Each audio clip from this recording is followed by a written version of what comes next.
Pés descalços, mãos marcadas, moradores das calçadas, esquecidos como a própria noite. Rosto triste, olhar tão raro, na esperança de um amparo. O silêncio mostra a própria dor.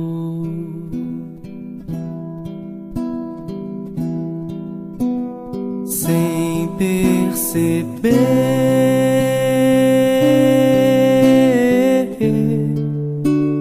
finjo não ver e prefiro evitar. Preciso ter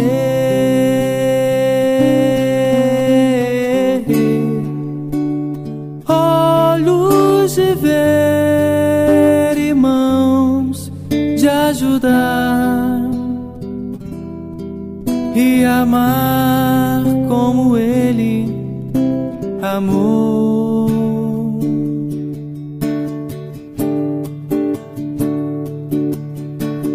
Pés descalços, mãos marcadas, Jesus Cristo nas calçadas, esquecido com... Meus amigos, sou Moisés Araújo, terapeuta. Estamos de volta com mais uma aula do nosso curso de atendimento fraterno. Agora falaremos sobre os objetivos e atividades da Casa Espírita. A missão primordial da Casa Espírita é divulgar, estudar e divulgar a doutrina espírita. A vivência espírita é fruto dessa compreensão que obtemos com os estudos e assimilação dos princípios estudados. Vamos citar alguns de seus objetivos e atividades. Deve ser a Casa Espírita a grande família, a casa da grande família, onde as crianças, os jovens, os adultos e os mais idosos tenham oportunidade de conviver, estudar e trabalhar, formando assim uma reunião de famílias em prol de uma sociedade melhor. Um outro objetivo é promover a educação integral do homem, o estudo sistematizado da doutrina espírita e do Evangelho, a evangelização da criança à luz da doutrina espírita, a integração do jovem nas tarefas da casa, o estudo da mediunidade, o atendimento fraterno às pessoas que procuram o centro e a implantação do culto do Evangelho no lar.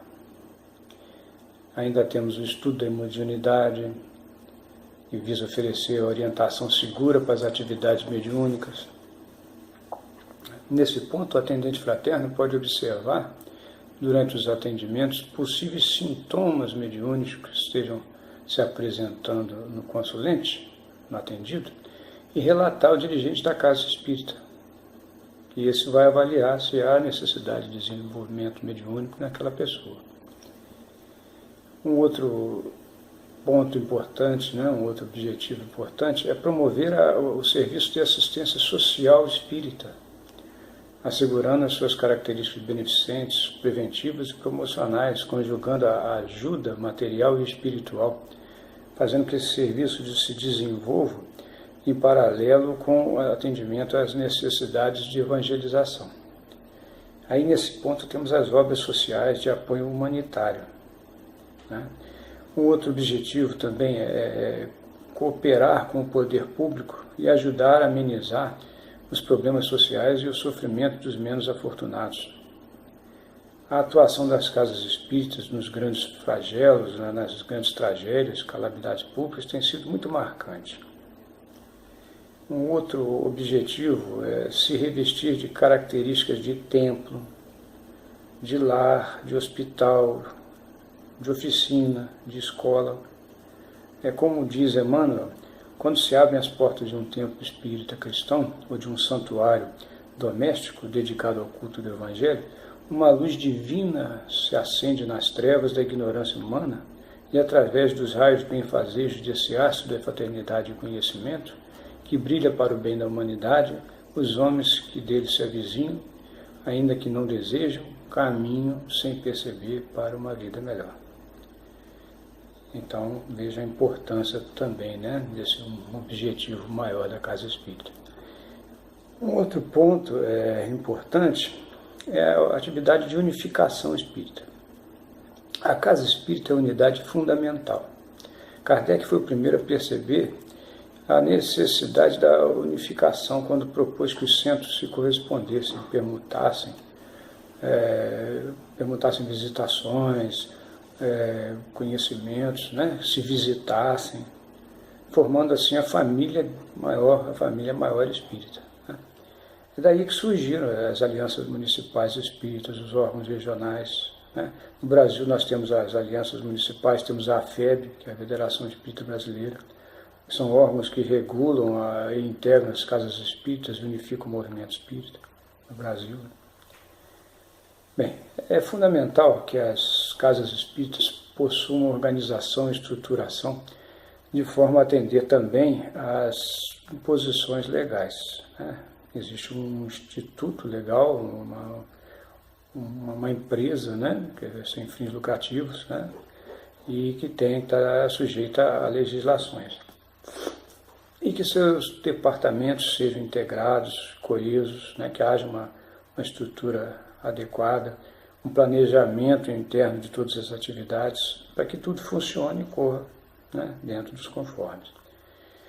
Bezerra de Menezes nos propõe: é indispensável manter o Espiritismo, o qual foi entregue pelos mensageiros divinos de Allan Kardec, sem compromissos políticos, sem profissionalismo religioso, sem personalismos deprimentes, sem pruridos de conquista e poderes terrestres transitórios. Né? Então, o que a gente tem que fazer é manter o Espiritismo dentro daquilo que foi concebido, da forma que foi passado a Kardec pela espiritualidade. Né?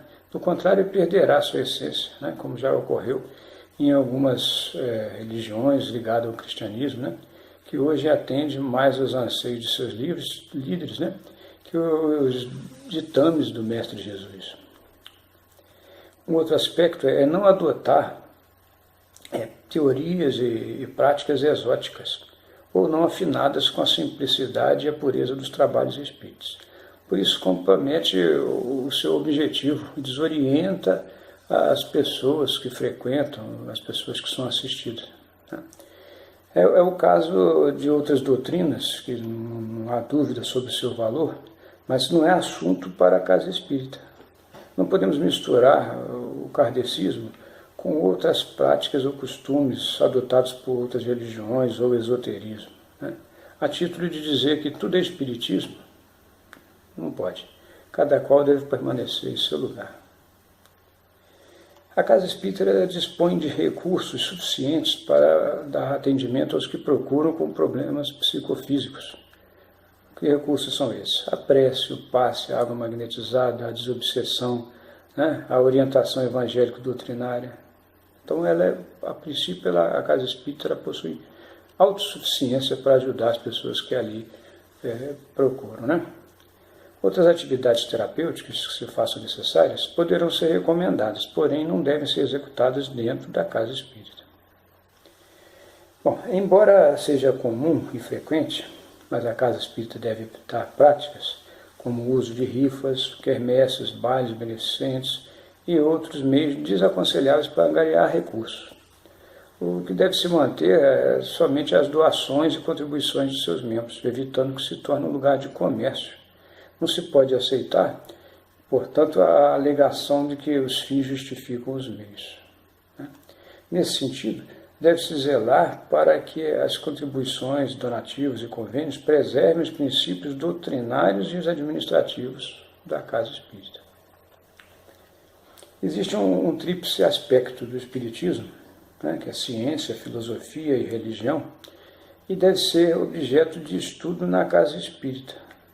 Mas o aspecto religioso, né, ele é o papel principal da Casa Espírita.